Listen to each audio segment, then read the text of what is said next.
ಬಿಸಿ ಬಿಸಿ ಉಂಟು. ಕಲರ್ ನೋಡಿ ಹೇಗೆ ಬಂದಿದೆ ನೋಡಿ ನಮ್ಮ ಸಿಹಿ ಕುಂಬಳಕಾಯಿ ಕಡುಬು. ಒಳಗೆಲ್ಲ ನಿಮಗೆ ಹಳದಿ ಹಳದಿ ಕಾಣ್ತಾ ಇರ್ಬೋದು. ಫುಲ್ ನಮ್ಮ ಕುಂಬಳಕಾಯಿ ತುರಿದದ್ದು ಒಳ್ಳೆ ಬೆಂದಿದೆ ನೋಡಿ, ತುಂಬ ಸಾಫ್ಟಾಗಿ ಬಂದಿದೆ.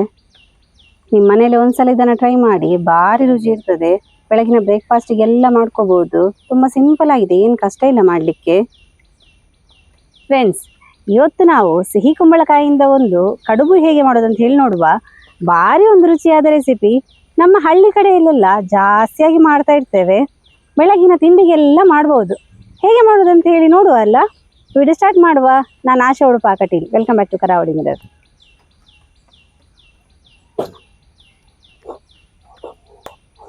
ಮಧ್ಯದಲ್ಲಿ ಈ ಥರ ಕಟ್ ಮಾಡುವ. ಇದರ ಬೀಜ ಎಲ್ಲ ತೆಗೆಯುವ.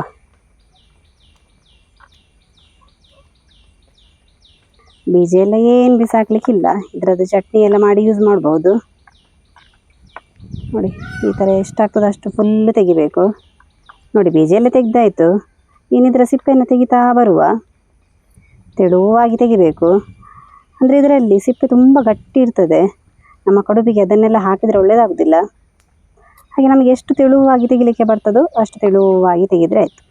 ನಮ್ಮ ಕಡೆಯಲ್ಲೆಲ್ಲ ಇದಕ್ಕೆ ಕುಂಬಳ ಅಂತ ಹೇಳ್ತೇವೆ. ಯಾರಿಗಾದರೂ ಬೈಲಿಕ್ಕೆಲ್ಲ ಇದ್ರೆ ಉಂಟಲ್ಲ, ಇನ್ನೇನು ಕುಂಬಳದ ಥರ ಮಾಡೋದು ಬೇಡ ಅಂತ ಹೇಳಿ ಹಾಗೆ ಎಲ್ಲ ಹೇಳ್ತೇವೆ ಆಯಿತಾ. ನನಗೆ ಇದು ಕುಂಬಳ ಅಂತ ಹೇಳಿದರೆ ಹಾಗೆ ಭಾರಿ ಇಷ್ಟ. ಅದು ನಾವು ಹೇಳೋ ವರ್ಡ್ಸಿಗೆ ಆಗಿರ್ಬೋದು ಅಥವಾ ಮನೆಯಲ್ಲಿ ಈ ಥರ ರೆಸಿಪಿ ಎಲ್ಲ ಮಾಡಲಿಕ್ಕೆ ಈ ಕುಂಬಳದ್ದು ಸಾಂಬಾರೆಲ್ಲ ಭಾರಿ ಒಳ್ಳೆಯದಾಗ್ತದೆ. ಇದು ಈ ಸಾಂಬಾರೆಲ್ಲ ಮಾಡೋದಕ್ಕಿಂತ ಸ್ವಲ್ಪ ಡಿಫ್ರೆಂಟ್ ಆದ ರೆಸಿಪಿ. ಅಂದರೆ ಕಡುಬು ಎಲ್ಲ ಹೆಚ್ಚಿನವರಿಗೆ ಗೊತ್ತಿರೋದಿಲ್ಲ. ಈ ಥರ ಕೂಡ ಮಾಡ್ಬೋದು ಅಂತ ಹೇಳಿ ಕೆಲವರು ಅನ್ಕೋತಾರೆ. ಹಾಗೆ ನೋಡಿ ಈ ಥರ ಫುಲ್ ಸಿಪ್ಪೆ ಎಲ್ಲ ತೆಗೆದು ಇದನ್ನು ಮತ್ತೆ ತುರಿಲಿಕ್ಕೆ ಉಂಟು. ಫುಲ್ ಕ್ಲೀನ್ ಮಾಡಬೇಕು ಈ ಥರ ನೋಡಿ. ನಾನು ತುರಿಮಣೆಯಲ್ಲಿ ದೊಡ್ಡ ಹೋಲಲ್ಲಿ ತುರಿತಾ ಇದ್ದೇನೆ. ತುಂಬ ಚಿಕ್ಕದಾದರೆ ಕೂಡ ಒಳ್ಳೆಯದಾಗೋದಿಲ್ಲ. ಅಂದರೆ ಫುಲ್ ಬೆಂದಾದ ನಂತರ ಹಾಗೆ ಕರಗಿ ಹೋಗ್ತದೆ. ಅದು ಸ್ವಲ್ಪ ದೊಡ್ಡ ದೊಡ್ಡದಾಗಿ ತುರಿದ್ರೆ ನಮಗೆ ಸಿಗ್ತದೆ.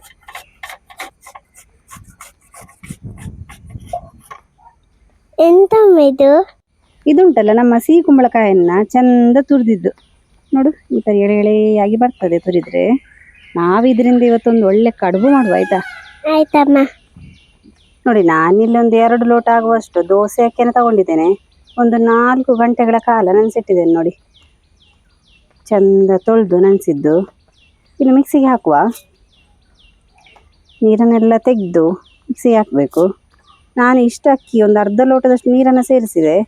ತುಂಬ ನೀರು ಮಾಡೋದು ಬೇಡ, ಮತ್ತು ನೋಡ್ಕೊಂಡು ಸೇರಿಸಿದ್ರೆ ಆಯಿತು. ನೋಡಿ ಇಷ್ಟು ಗಟ್ಟಿಯಾಗಿ ರುಬ್ಕೋಬೇಕು. ನಾನು ನೀರೆಲ್ಲ ಹಾಕಲಿಲ್ಲ ಅಷ್ಟಾಗಿ. ಇದು ನಾವು ಅಕ್ಕಿಯನ್ನು ನೆನೆಸಿಟ್ಟಿದ್ದು ಇರ್ತದೆ ನೋಡಿ, ಅದೇ ನೀರು. ಮತ್ತು ಇನ್ನೊಂದು ಅರ್ಧ ಲೋಟದಷ್ಟು ನೀರು ಹಾಕಿದೆ ಅಷ್ಟೇ, ಮತ್ತೇನು ಜಾಸ್ತಿ ಹಾಕಲಿಲ್ಲ. ರುಚಿಗೆ ತಕ್ಕಷ್ಟು ಉಪ್ಪನ್ನು ಸೇರಿಸುವ. ಚೆಂದ ಮಿಕ್ಸ್ ಮಾಡುವ. ಇನ್ನು ಕಟ್ ಮಾಡಿದ ಕುಂಬಳಕಾಯನ್ನು ಹಾಕೊಳ್ಳುವ. ಎಷ್ಟು ಬೇಕು ನೋಡ್ಕೊಂಡು ಸೇರಿಸಿದರೆ ಆಯಿತು. ನೋಡಿ ಇಷ್ಟು ಹಾಕ್ಕೊಂಡು ಚೆಂದ ಮಿಕ್ಸ್ ಮಾಡಬೇಕು. ನೋಡಿ ಕುಂಬಳಕಾಯಿ ನೀರು ಬಿಟ್ಕೊಳ್ತದೆ, ಹಾಗಾಗಿ ನಾನು ತುಂಬ ನೀರು ಸೇರಿಸಲಿಲ್ಲ. ರುಬ್ಬಬೇಕಾದ್ರೆ ಗಟ್ಟಿಯಾಗಿ ರುಬ್ಬಿದ್ದಕ್ಕೇನೆ.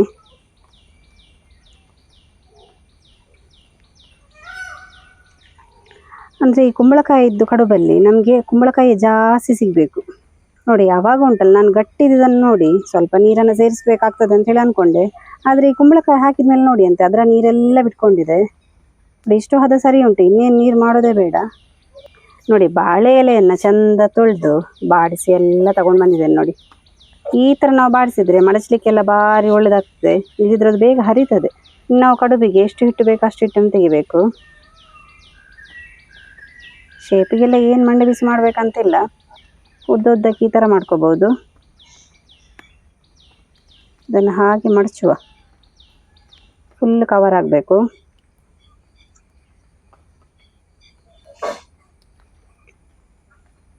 ಬೇಯಲಿಕ್ಕಿಡುವ. ನೋಡಿ ಎಲ್ಲ ಹಿಟ್ಟನ್ನು ಎಲೆಗೆ ಹಾಕಿ ಬೇಯಲಿಕ್ಕೆ ಇಟ್ಟಾಯಿತು. ಇನ್ನಿದನ್ನು ಹಾಗೆ 20 ರಿಂದ 25 ನಿಮಿಷ ಚಂದ ಬೇಯಿಸಬೇಕು. ಇದು ಒಳ್ಳೆ ಬೇಯಬೇಕು. ಮುಚ್ಚಿಡುವ.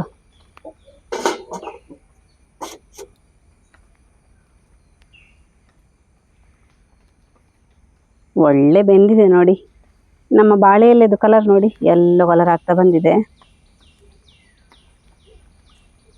ಬಿಸಿ ಬಿಸಿ ಉಂಟು. ಕಲರ್ ನೋಡಿ, ನಮ್ಮ ಕುಂಬಳಕಾಯಿ ಇದ್ದೇ ಹಳದಿ ಹಳದಿ ಕಾಣ್ತಾ ಉಂಟು ಮಧ್ಯ ಮಧ್ಯದಲ್ಲಿ. ನೋಡಿ ಎಲೆಯಿಂದ ಹೇಗೆ ಬಿಟ್ಟು ಬರ್ತದೆ.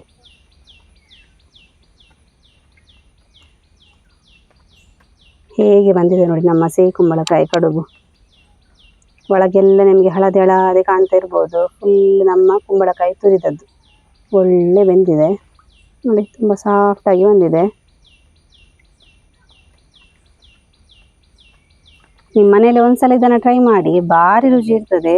ಬೆಳಗಿನ ಬ್ರೇಕ್ಫಾಸ್ಟಿಗೆಲ್ಲ ಮಾಡ್ಕೋಬಹುದು. ತುಂಬ ಸಿಂಪಲ್ ಆಗಿದೆ, ಏನು ಕಷ್ಟ ಇಲ್ಲ ಮಾಡಲಿಕ್ಕೆ. ಸಿಹಿ ಕುಂಬಳಕಾಯಿದ್ದು ಕಡುಬು ಯಾವ ರೀತಿ ಬಂದಿದೆ? ತುಂಬಾ ಕಲರ್ಫುಲ್ ಆಗಿ ಚೆನ್ನಾಗಿ ಕಾಣ್ತಾ ಉಂಟಲ್ಲ. ನೀವು ಕೂಡ ಈ ರೆಸಿಪಿ ಇಷ್ಟ ಆದರೆ ತಪ್ಪದೆ ಮನೆಯಲ್ಲಿ ಟ್ರೈ ಮಾಡಿ. ಹಾಗೆಯೇ ಹೇಗೆ ಬಂದಿದೆ ಅಂತ ಹೇಳಿ ನಮಗೆ ಕಮೆಂಟ್ ಮೂಲಕ ತಿಳಿಸಿ. ಹಾಗೆ ಈ ವಿಡಿಯೋ ಇಷ್ಟ ಆದರೆ ನಿಮ್ಮ ಫ್ರೆಂಡ್ಸಿಗೆ ರಿಲೇಟಿವ್ಸ್ಗೆಲ್ಲ ಹೆಚ್ಚು ಹೆಚ್ಚು ಶೇರ್ ಮಾಡಿ. ನಾವು ಈ ಥರ ಇಂಟ್ರೆಸ್ಟಿಂಗ್ ವಿಡಿಯೋದೊಂದಿಗೆ ಮುಂದೆ ಸಿಗ್ತಾ ಇರ್ತೇವೆ. Thank you.